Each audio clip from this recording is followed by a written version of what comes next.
Assalamualaikum warahmatullahi wabarakatuh. Waalaikumsalam warahmatullahi wabarakatuh. Kembali lagi bersama kami dalam acara Ngobras, ngobrol bareng Bang Santri. Assalamualaikum Bang. Waalaikumsalam warahmatullahi wabarakatuh. Gimana kabar? Sehat Bang? Alhamdulillah sehat. Kayaknya makin kesini makin fresh terus tampilan. Alhamdulillah, alhamdulillah. Masya Allah. Kebetulan pada malam hari ini kita agak cukup berbeda nih Bang, Ya. dari malam sebelumnya. Biasanya kita berdua, sebelumnya kita kedatangan Bang Abi. Ya. Bang Abi kali ini bawa kawan-kawannya nih. Ya, alhamdulillah. Alhamdulillah. Kita Pasukan. sambut dulu. Sambut Ya, dulu ya Bang. benar-benar. Assalamualaikum abang-abangku. Waalaikumsalam. Luar biasa sekali. Kalau kata orang kampung dulu cekas-cekas Bang. Benar. Kayak gambaran. Oke, terkait sebelumnya kita sudah banyak sekali membahas tentang perkara dari head Bang. Sebelumnya kan sampai ke Head, LGBT nifas, kita ya. Bang. Mungkin pada saat ini kita coba mau bahas tentang terkait pertanyaan yang ada di sholat-sholat Jumat biasanya. Pertanyaan yang pertama adalah bagaimana apakah dalam berkhutbah itu suara Khotib. khotibnya ya itu harus harus lantang suaranya atau memang boleh gitu dalam menggunakan irama gitu suara-suaranya itu. Ya, jadi kalau merujuk sifatan khutbahnya Kangjeng Nabi atau bagaimana cara Kangjeng Nabi ketika berkhutbah itu dijelaskan ihmarra wajhuhu, wajah baginda Nabi itu memerah, washtadda ghadabuhu, dan seperti terlihat orang yang sedang marah gitu. Kemudian lantang suaranya seperti ya contohnya itu ya, alhamdulillahilladzi khalaqal khalqa wa yahsyuruhum fil mahsyar. Jadi jelas seperti orang yang marah, tegas sekali. Itu khutbah seperti itu. Tapi kemudian kita dapati banyak sekali para khotib ketika berkhutbah kemudian menggunakan nada. Contoh seperti alhamdulillahilladzi khalaqal khalqa wa yahsyuruhum fil mahsyar dan lain sebagainya. Maka kalau kita menguji untuk keabdolan cara meniru Rasulullah ya harus tegas.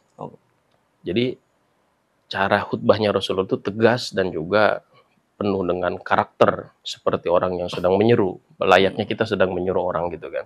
Karena memang isinya sebenarnya yang disampaikan adalah nasihat sebenarnya. Nah, seperti itu. Jadi memang harus menggunakan suara yang lantang Ya. dan tegas gitu. Tapi tidak apa pula kalau menguji memang sudah menjadi tabiat atau kebiasaan si khotib tersebut dengan cara dilakukan dengan nada. Yang penting ya rukun khutbah yang 5-nya terdengar dengan jelas. Oke.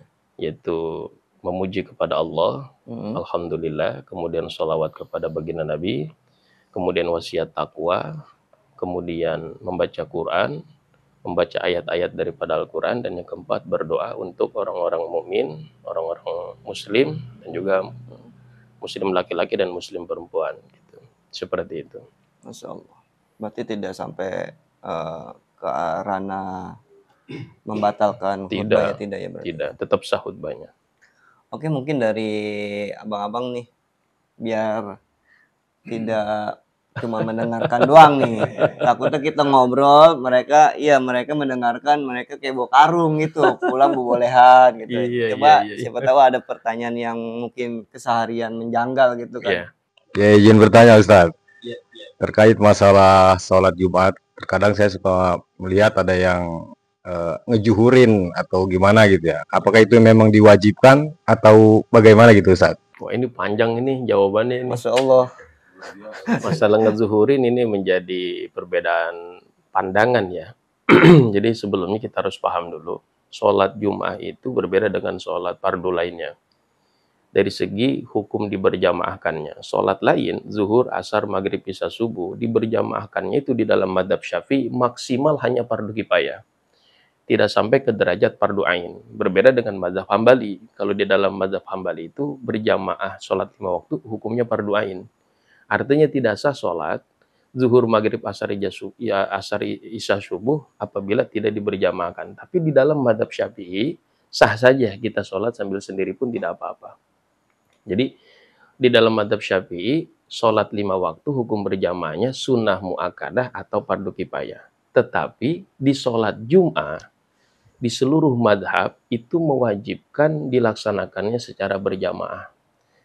Dan kemudian berjamaahnya, ini yang jadi perbedaan. Di dalam madhab Syafi'i, kaul jadidnya menetapkan harus 40 orang. Jadi persyaratannya sangat ketat sekali kalau kita bahas di dalam fikih madzhab Syafi'i masalah sholat Jumat ini. Nah, dengan landasan itu akhirnya timbul keraguan-raguan pada diri kita. Apakah ada jamaah ini yang mendengarkan khutbah 40, ataukah kategori yang sah sholatnya dan lain sebagainya. Karena kita dapati sekarang memang banyak jamaah yang sholat itu.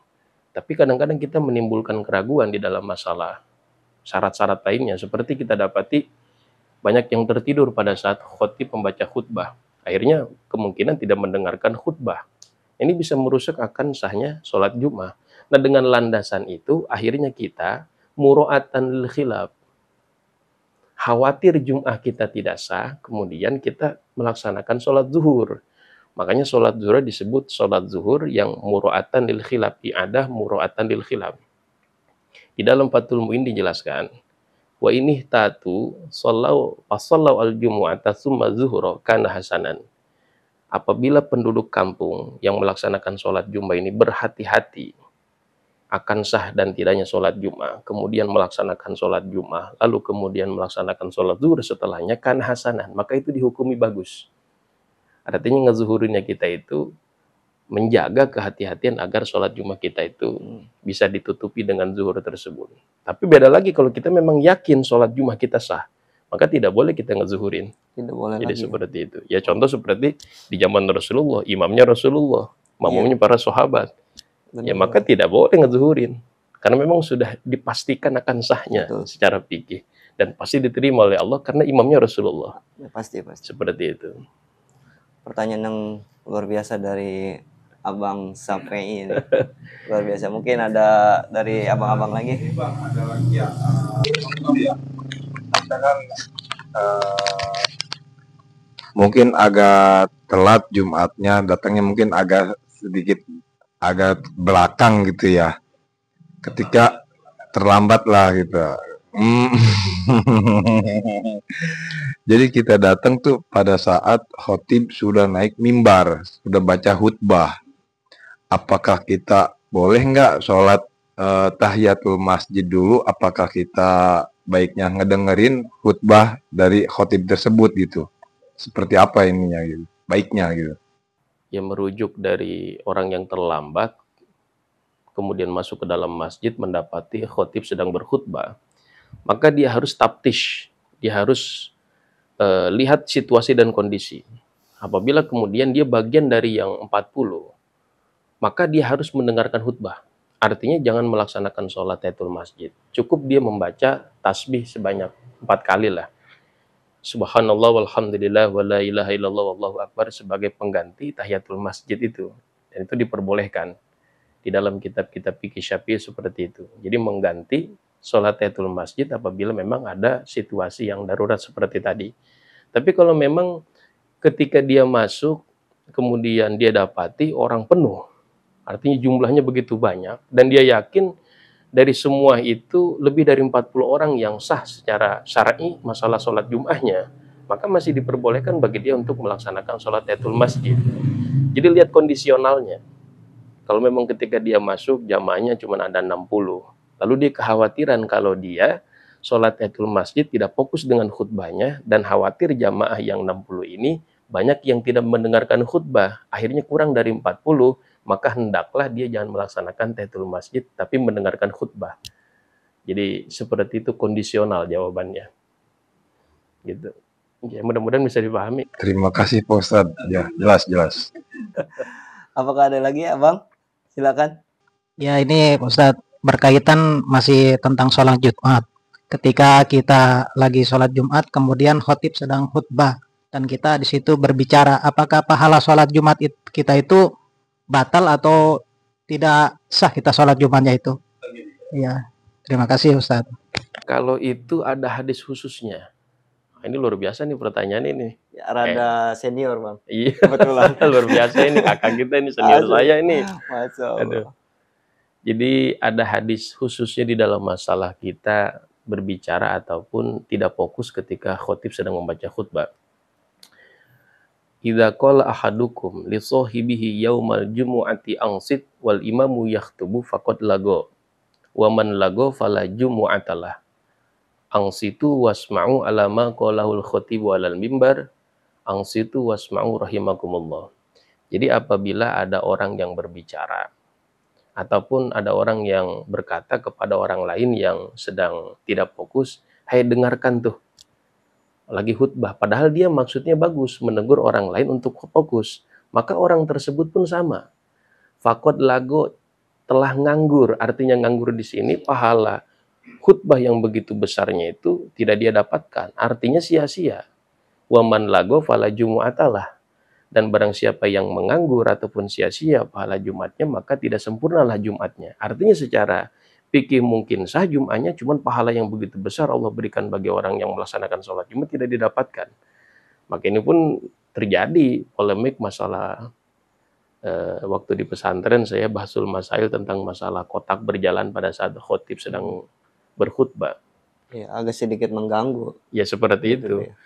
Ya, artinya kita pasti hilang fokus, Betul. apalagi kita mengeluarkan uang dan lain sebagainya. Otomatis khotib sedang berkhutbah akan tidak kita dengarkan secara fokus. Makanya elegannya sebelum khutbah Baru kotak itu dikelilingi. berjalan atau memang ditaruh di tempat-tempat yang memang diperuntukkan untuk jamaah untuk bersodakoh. Jadi untuk menjaga kekhusyuan jamaah pada saat mendengarkan khutbah. Benar. Cuma lagi-lagi itu kebijakan. Lagi-lagi itu adalah kebijakan. Kadang-kadang kalau adatnya sudah seperti itu, kita paksa untuk atau kita tegur pasti akan bermasalah. Betul. Cuman memang kita harus mengedepankan aspek hadis dari Kangjeng Nabi tadi. Jadi seperti itu Bang Maruda. Waduh, luar biasa sekali. Masya Allah. Alhamdulillah. Mungkin disambil dulu. Oh Silakan iya, minum dulu alhamdulillah. kopinya, Bang. Terima kasih. Masya Allah. Kopi dulu, santai-santai. Luar biasa ini santri kalong ini. Emang agak malam ini emang agak tampil berbeda. Ya. Sengaja kita datangin abang-abang kita ini untuk terus menyerang ini dengan pertanyaan-pertanyaan yang luar biasa. Mungkin ada lagi yang bertanya? Assalamualaikum warahmatullahi wabarakatuh. Mohon izin bertanya Pak Ustadz. Saya ingin menanyakan apakah di salat Jumat itu ada dalil qobliyahnya sebelum. Oh iya, salat sunnah qobliyah. Iya, khusus Asia gitu. Ya, karena yang sering kita temuin juga banyak kadang abis setelah azan pertama semua kebangun kan gitu Bang ya, melaksanakan sholat qobliyah itu yang dimaksud. Benar-benar. Ya. Jadi memang qobliyah Jum'ah ini akhir-akhir ini tapi ya banyak sebagian golongan yang menentang, mengatakan bid'ah. Tidak kita sebutlah golongan ya, yang kita paham ya. Mereka mengatakan tidak ada dalilnya, tidak ada perintah dari Kangjeng Nabinya. Jadi mereka itu ketika azan, kemudian khotib naik, tidak ada lagi itu namanya qobliyah Jum'ah. Karena tidak ada dalil secara spesifik seperti qobliyah sholat 5 waktu pada umumnya. Padahal ada. Kalau kita lihat di dalam kitab-kitab fikih Syafi'i tentang masalah sholat qobliyah ini, itu ada dalil secara universalnya. Ada hadis dari baginda Nabi Muhammad SAW, baina kullil adzanaini sholatun. Baina kullil adzanaini sholatun. Baina kullil adzanaini sholatun. Di antara azan dan iqomat, jadi maksud adzanaini itu kan secara etimologi 2 azan, tapi yang dimaksud adalah azan dan iqomat. Di antara azan dan iqomat ada sholat. Di antara azan dan iqomat ada sholat. Makanya seluruh sholat 5 waktu ada qobliyahnya. Walaupun statusnya mungkin yang guer mu'akkadah seperti asar. Tetap ada. Tapi tidak semua sholat 5 waktu punya ba'diyah. Seperti asar, subuh tidak punya ba'diyah. Karena memang waktunya waktu tahrim. Nah dari landasan itu, kemudian para ulama menetapkan sebagai dalil juga untuk melaksanakan sholat qobliyah Jum'ah. Sebab Jum'ah pun dilaksanakan antara adzan dan iqomat. Benar. Maksudnya ada adzannya dan ada iqomatnya. Sebab sholatnya adalah sholat berjamaah. Oleh karena itu, di antara adzan dan iqomat dilaksanakan sholat. Dan sholat itu pada hari Jumat disebut qobliyah Jum'ah. Jadi mudah-mudahan bisa dipahami Pak ya. Begitu Bang Boden penjelasannya. Ini ada satu lagi Pak Ustadz, Ampura ini Mak iya. Ya, mungkin ada pribadi ya sering mungkin telat datangnya. Jadi lebih utama mana Bang ya? Datang dahulu, lebih awal, tapi dia mengisi barisan yang belakang dibanding datang belakang tapi ngisi barisan yang awal gitu. Itu aja sih, apa lebih utamanya mana gitu. Terus keduanya dibanding kita, contohnya kita punya kode subuh gitu, apakah kita lebih baik ketika datang ke masjid pada hari Jumat itu kita tahiyatul masjid apa kita kode subuh gitu. Nah itu 2 pertanyaan itu aja sih Pak Ustadz, terima kasih. Anda beranak ya. Beranak dan itu relate dengan kenyataan beliau sepertinya.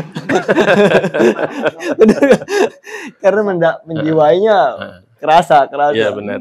Tapi tetap insya Allah akan ada jawaban dari guru kita bersama. Silakan Bang. Jadi yang pertama tadi masalah barisan pertama itu begitu banyak hadis-hadis sahih dari Kangjeng Nabi yang menjelaskan tentang keutamaan sholat berjamaah di barisan pertama.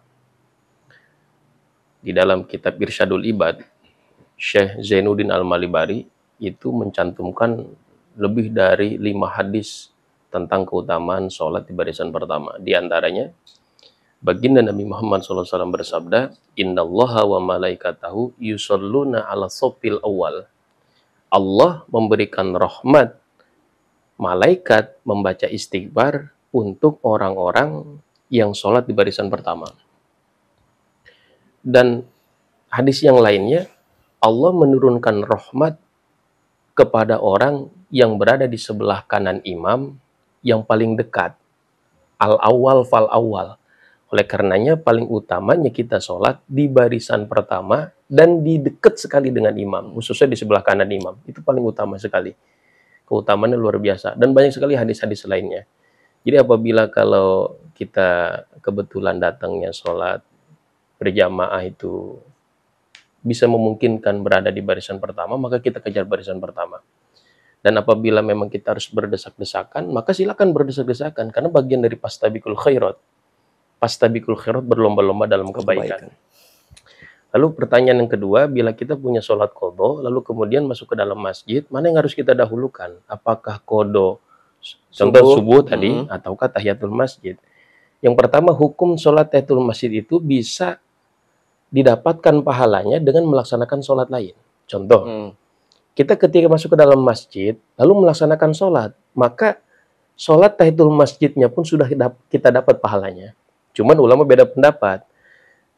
Menurut Imam Ibnu Hajar Al-Haytami itu bisa didapatkan kalau niat tahiyatul masjidnya pun kita niatkan pada saat kita takbiratul ihram, di samping dengan sholat yang kita laksanakan tadi. Tapi kalau kita tidak niatkan tidak dapat. Jadi itu saja perbedaan pendapatnya. Cuman terlepas dari itu, kita lihat potensi, kita lihat jenis kodok sholat kita. Kodok sholat itu kan terbagi 2. Ada yang ada uzurnya, ada yang tidak. Kalau memang kita tadinya punya kodoan subuhnya, tidak ada uzur. Contohnya kita memang pernah bangun di waktu subuh, cuman tidur lagi. Akhirnya bangunlah kita jam 11. Kemudian mandi, langsung ke masjid untuk melaksanakan sholat Jumat. Maka itu mah dahulukan sholat kodok subuh. Karena memang harus didahulukan, harus disegerakan. Tapi kalau memang kodok subuhnya ini ada uzur seperti memang kita tidak bangun di waktu subuh, jadi bangun-bangun memang udah siang sepertinya, jadi tidak ngalamin bangun di waktu subuh, maka tetap kita harus laksanakan kodonya, cuman ada uzur di situ, artinya boleh kita tunda-tunda. Nah dengan landasan itu, kalau kita mau melaksanakan tahiyatul masjid secara terpisah, dahulukan tahiyatul masjid boleh, kemudian kodok subuh boleh. Tapi bagi yang malas-malas gitu, contohnya mau, saya sekali aja sholatnya lah, kebetulan sholat subuh 2 rakaat, tahiyatul masjid 2 rakaat, sholat subuh aja, ya nggak apa-apa, itu juga sama. Jadi bisa juga dapat pahala tahiyatul masjid. Cuman perbedaan pendapat ulamanya dalam masalah niat dan tidaknya saja gitu. Seperti itu Bang Abi. Jawabannya dari abang kita luar biasa sekali. Terus mungkin ini ada tambahan Pak Ustadz ya. Mungkin pada orang-orang terdahulu, jangan ibu-ibu tuh di rumah jangan sholat zuhur dulu kalau si suami belum pulang dari sholat Jumat gitu. Apakah itu benar? Apakah ketika azan ya Jumat ya silahkan Jumat, cuma ibu-ibu juga di rumah ya silahkan melaksanakan sholat zuhur gitu. Apa gimana sih ini ya keterangannya? Yang tidak sah melaksanakan zuhur di rumah ketika Jumat belum selesai dilaksanakan adalah orang yang wajib baginya sholat Jumat. Laki-laki. Itu bagi kita laki-laki yang sudah berkewajiban sholat Jumat, lalu tidak melaksanakan Jumat, kemudian di masjid Jumat belum selesai, lalu kita zuhur di rumah, tidak sah. Tapi bagi orang yang tidak wajib melaksanakan sholat Jumat, diantaranya para perempuan, perempuan itu tidak diwajibkan melaksanakan sholat Jumat. Nah, oleh karena dasar itu, mereka sekalipun baru masuk waktu Jum'ah atau zuhur, padahal belum selesai melaksanakan Jum'ah di masjid para kaum lelaki, mereka sholat zuhur di rumah, maka sah sholatnya. Kenapa? Karena mereka bukan golongan orang yang wajib melaksanakan sholat Jum'ah. Jadi kalau pendapat yang seperti itu mungkin harus kita luruskan. Betul. Mungkin waktu ngajinya sedikit kurang kopi gitu. Iya, Om Amar. bisa jadi. Ide seperti itu. Mungkin Mudah-mudahan iya, bisa dipahami lah. Oke, mungkin itu ya jawaban dari abang kita bersama nih abang-abang ya. Semoga apa yang sudah dijelaskan semuanya bisa menjadi wawasan untuk kita semua. Amin, Dan kita amin. juga bisa mengamalkannya nih. Amin. Mungkin untuk segmen ini sampai di sini kali ya bang ya. Ya. Nanti apabila ada dari teman-teman ngobras yang masih ingin bertanya seputar terkait pembahasan Jumat, mungkin bisa dilontarkan di kolom komentar. Begitu aja kali ya. Benar-benar cukup panas juga ini. Oke, siap. Mungkin itu saja dari kami. Kurang lebihnya kami mohon maaf. Wassalamualaikum warahmatullahi wabarakatuh. Waalaikumsalam warahmatullahi wabarakatuh. Terima kasih banyak abang-abang. Ya. Terima kasih banyak.